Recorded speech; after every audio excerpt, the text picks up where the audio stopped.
meal. Say hi to our friends. Good morning, friends. One of you lovely humans left me a comment recently with a really great idea, and that was to create sort of like meal support videos where we can just eat a meal together. You know, it's not gonna be me being all dietitian-y and talking about protein and vitamin D and things like that. We're just gonna enjoy a meal together. If you're someone who finds it really difficult to eat alone, these videos are gonna be for you. I'm hoping this video and others, if you guys like this and we keep doing it, I hope they can just be a more positive thing going into your ears than maybe some disordered eating thoughts that tend to be screaming pretty loudly in your head while you're trying to eat a meal. I know that when I was at my worst with my relationship with food, eating by myself was pretty tough, and I'm pretty individualistic. I like to do my own thing, and so, you know, I never really sought out company while I was eating. So videos like this would have, I know, really helped me. So I'm hoping it can do the same for you.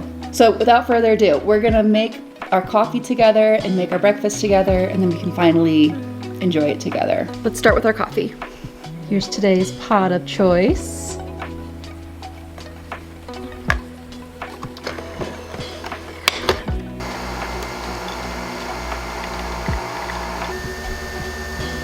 I really gotta figure out how to clean this thing. Do you guys know how often you're supposed to clean your Nespresso or like descale it? I like dust it off and everything, but I've never descaled it. I've had it for a couple of years now. I'm gonna go grab the rest of our ingredients for our iced latte.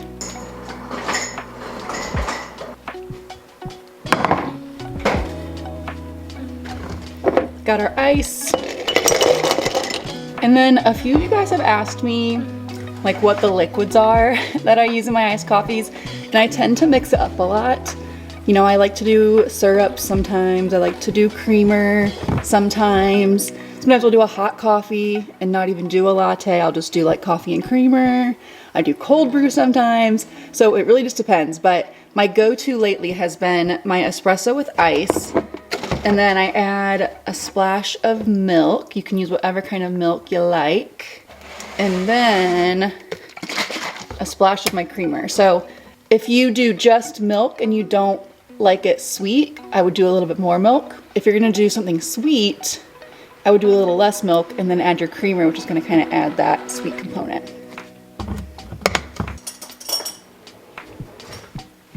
And I mean, just look how pretty.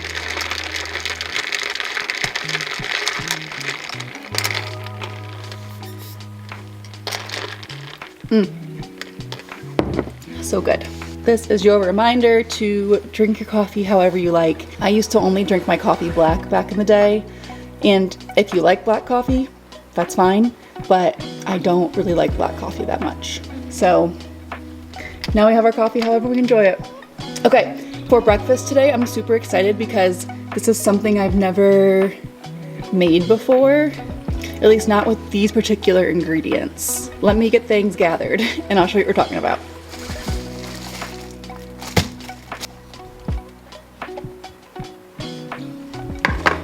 This is very sticky, so I'm putting it on the towel. So the inspiration for this breakfast came from this canned lightly smoked salmon that I found at Trader Joe's recently. I love smoked salmon, but it's usually so expensive. But this was in a can. This was like $2.50, I think, for this can, which is cheaper than getting like, you know, a whole bunch of smoked salmon. So we'll see if this is any good, if it tastes good. If it does, I will be stocking up on this. So we're gonna do this on a bagel. I got a Parmesan bagel from Costco, some cream cheese, and then my mom makes these candied jalapenos.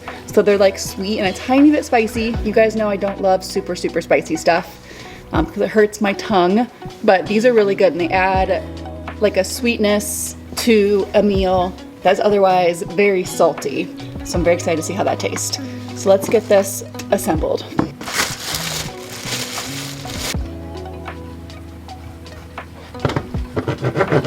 I'm gonna throw this in the toaster. While that is toasting, let's have a moment of truth and see what is inside. Let me know if you guys have tried this before. I have never even seen it, but I was so excited. Oh boy, okay. It is packed with olive oil, so it's gonna be very messy. I mean, it looks good. I'm very excited for this. Bagel is toasted. Let's add our cream cheese layer to start.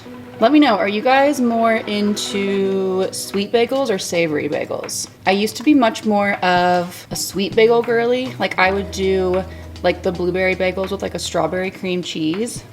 And I would still happily enjoy that. But I am much more into my savory bagel era. I feel like I should try a bite of this first before I put it all over my bagel. That's pretty good. This is going to be an amazing breakfast. If I had some capers, I would totally put those on here too. I almost bought some at Trader Joe's, but I was like, how often am I really gonna eat those? And then I bought the salmon and never went back for the capers. So next time. Let's do our jalapenos. This looks amazing. Should I throw on some everything bagel seasoning, you think? Or is this too many conflicting flavors? Let's try without, and then maybe tomorrow we'll do this. This looks so good. All right, let's dig in. If you have not taken your first bite yet, let's do it together.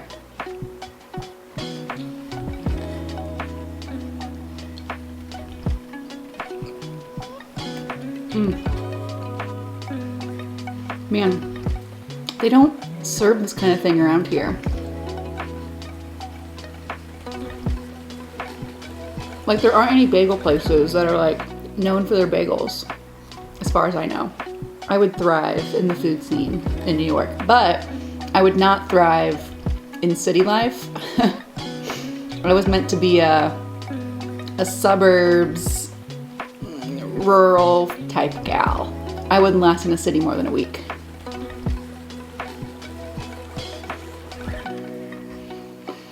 If you haven't gotten to your next bite yet, this would be a great time to do that.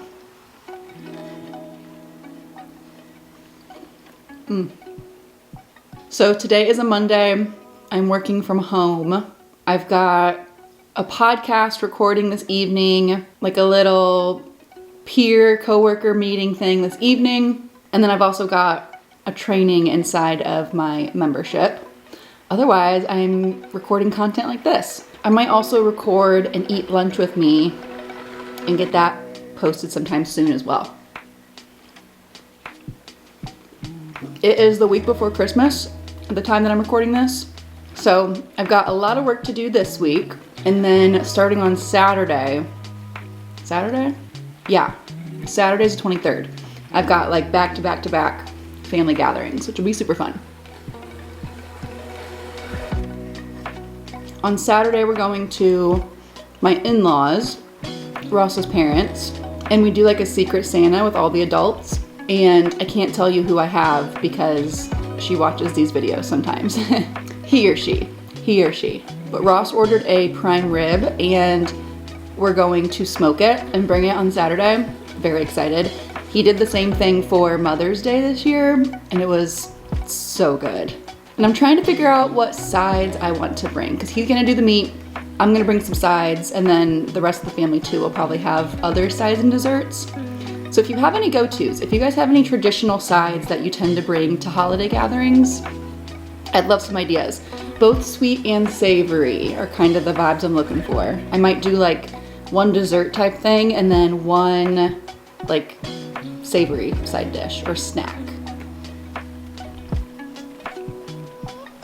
And then on Christmas Eve, my parents are hosting my mom's side of the family at their house for the very first time. And my mom's side of the family is humongous. I mean, I alone am one of 7 siblings.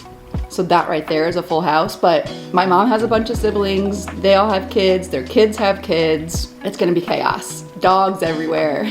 I'm very excited. So we have that on Sunday, and then on Christmas Day, We're going to my dad's side of the family, and that's a lot more chill.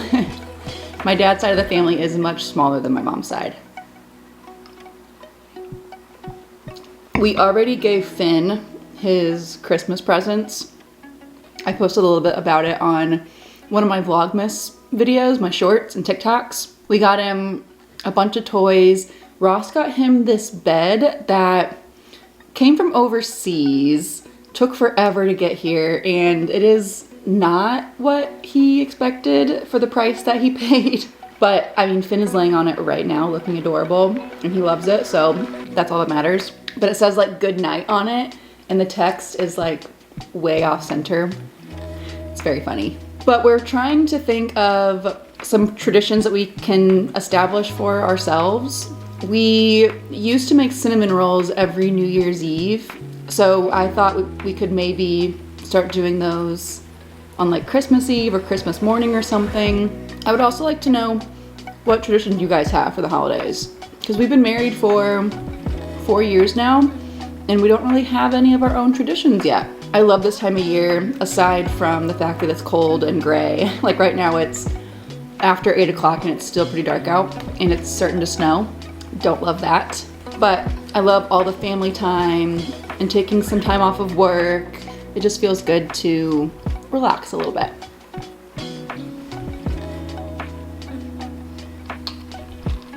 Little check-in, how are we doing with our meal or our snack? If you're having any thoughts about restriction, or if you're feeling guilty about what you're eating or the amount that you're eating, I want you to challenge those thoughts. Unless you truly are physically satisfied, let's keep enjoying our meal together. Time for another bite. Oh, I gotta sneeze. After I eat this, ooh, I just had a coughing attack. Whew. After I finish this, I am going to be making some crock-pot chili. Oh my gosh, it's still in my throat. I love crock-pot meals. Being able to just like throw all this stuff in there and have it sit all day and have dinner ready for me in the evening is the best. Because I love to cook and I love to eat, but after a long day, which today is going to be, I'm not always in the mood to make an elaborate meal, but I know that my body's gonna feel really good after eating something that's nice and filling and nourishing. So if you feel the same, things like crock-pot meals or some variation of like meal prep could be helpful. Okay, total change of subject. And I know I've already given you like 3 prompts of what to put in the comments, but I want to know where you guys are shopping at these days.